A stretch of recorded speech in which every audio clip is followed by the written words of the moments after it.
अभी जस्ट मैं हॉस्पिटल से वापस घर आया हूँ ड्यूटी ख़त्म करके, और मैं पूरी रास्ते परेशान था फैटी लीवर को लेके। ये फैटी लीवर इस तरीके से लोगों को परेशान कर रहा है कि आप सोच भी नहीं सकते। अगर आपको भी फैटी लीवर है तो सतर्क हो जाइए, अभी आपके पास समय है कि कोई आपको ये बातें बता रहा है, या खुद भी आप जानते होंगे कि मुझे फैटी लीवर है बट फिर भी लाइफ कैजुअल तरीके से चल रहा है। तो प्लीज़ ऐसा ना करो, थोड़ा सा कॉन्शियस हो अपने हेल्थ को लेके, अपने हॉलिस्टिक अप्रोच को लेके, क्योंकि हॉस्पिटल में 10 में से 4 लोग ऐसे आते हैं जिनको फैटी लीवर हैं ही। और सिर्फ हॉस्पिटल की बातें नहीं, मैं औसतन एवरेज इंडियंस की बातें कर रहा हूँ। 10 में से 3-4 लोगों को फैटी लीवर है, और जिनको भी ये फैटी लीवर है वो परेशान हैं। सोचो, अगर फैटी लीवर है आपको, उसकी वजह से पूरा मेटाबॉलिक साइकिल डिस्टर्ब है, जिसकी वजह से और भी ऑर्गन्स पे लोड आ रही है, बर्डन बढ़ रहा है, और कहीं न कहीं डिस्टर्ब है और ऑर्गन्स आपका बेल फंक्शन तरीके काम करने को। थोड़ा आप कॉन्शियस होइए इन सब चीज़ों को लेके। अगर आप रेगुलर ड्रिंक कर रहे हैं तो प्लीज़ अवॉइड कीजिए उसको। स्मोकिंग कर रहे हैं, फास्ट फूड कंज्यूम कर रहे हैं, जंक फूड आपसे छूट नहीं रही है।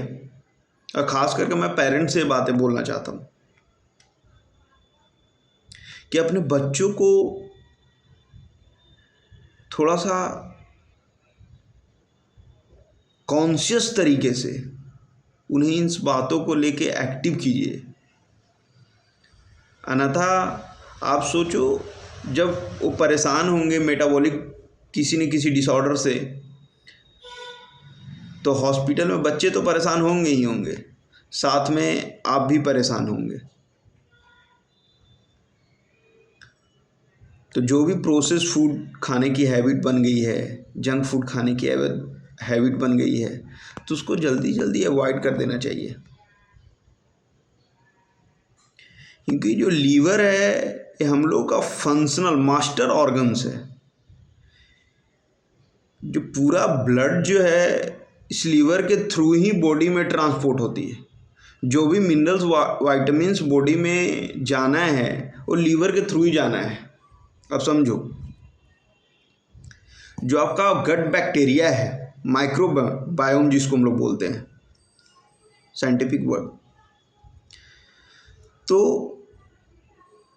वो आपका डिस्टर्ब होगा। और एक बार अगर गट बैक्टीरिया डिस्टर्ब हुई तो बहुत सारे मिनरल्स वाइटामिन्स की डिफिशियंसी स्टार्ट होगी, और कहीं ना कहीं मेटाबॉलिकली आप इम्बैलेंस हो जाएंगे, और 4 तरीके की बीमारी आपके अंदर आएगी। पैथोलैब जाओ, रिपोर्ट उठाओ किसी का भी, मोस्ट ऑफ द पीपल्स आपको ऐसे दिखेंगे जिनके अंदर विटामिन B12, विटामिन D की डिफिशियंसी होगी। द ओनली वन रीज़न कि आपका गट बैक्टीरिया है इम्बैलेंस है।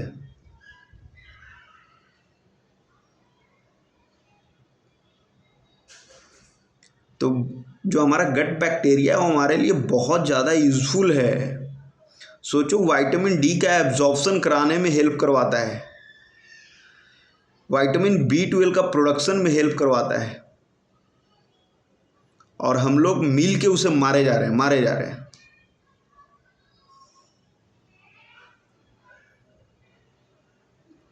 तो ऐसा ना करो प्लीज़, अपने गट बैक्टीरिया का ध्यान रखो।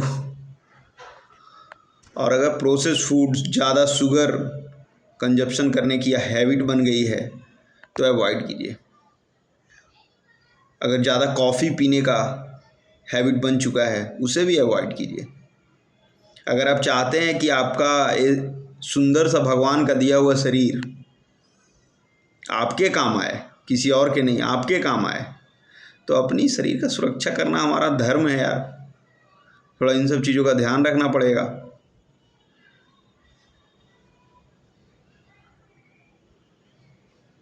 एक बार आपका शरीर अगर फैल गया है तो पतला होने का नाम नहीं ले रहा है। आप कितना भी मेहनत कर लो, लोग परेशान हैं इस बातों को लेके कि सर एक बार मोटे तो हो गए, पतला होना हो ही नहीं पा रहे, पतला होना मुश्किल हो गया है, कितना भी मेहनत कर रहे हैं नहीं हो रहे। तो अब समझो आपका जो मेटाबॉलिक इलास्टिसिटी है वो इम्बैलेंस है। तो हर इंसान का जो मेटाबॉलिक इलास्टिसिटी का जो पैरामीटर होना चाहिए वो एक्टिव होना चाहिए। मतलब इस तरीके से कि आप किसी भी इन्वायरमेंट में अगर आपको ढलना हो तो आपका मेटाबॉलिक सिस्टम तुरंत के तुरंत उस चीज़ों को एडजस्ट कर ले। और ये तब हो सकता है जब हम लोग अपने गट बैक्टीरिया को हेल्दी रखेंगे, अपने लीवर को हेल्दी रखने का कुछ उपाय करेंगे। और अभी हम लोगों के पास टाइम है। ये जो न्यू जनरेशन हमारे जनरेशन वाले जो लोग हैं और जो मेरे से पीछे वाले जनरेशन वाले जो लोग हैं, ये बातें समझने को रेडी नहीं है। तो प्लीज़ रिक्वेस्ट है आपसे कि आप अपने बॉडी पे ध्यान देंगे, अपने लीवर के लिए जिएंगे। अपने लिए मत जियो यार, लीवर के लिए जीना सीखो। अगर आपका लीवर मजबूत है तो आप कुछ भी कर सकते हैं। अगर ये बातें आपको मजाक लग रही हो तो एक बार ट्राई करके देखो, और नहीं तो उस इंसान से मिलो जिनका लीवर बहुत हेल्दी है, जिनका गट बैक्टीरिया बहुत हेल्दी है। देखो उनके अंदर से एक पॉजिटिव वाइब्स आएगी आपको। तो प्लीज़ ध्यान दो आप।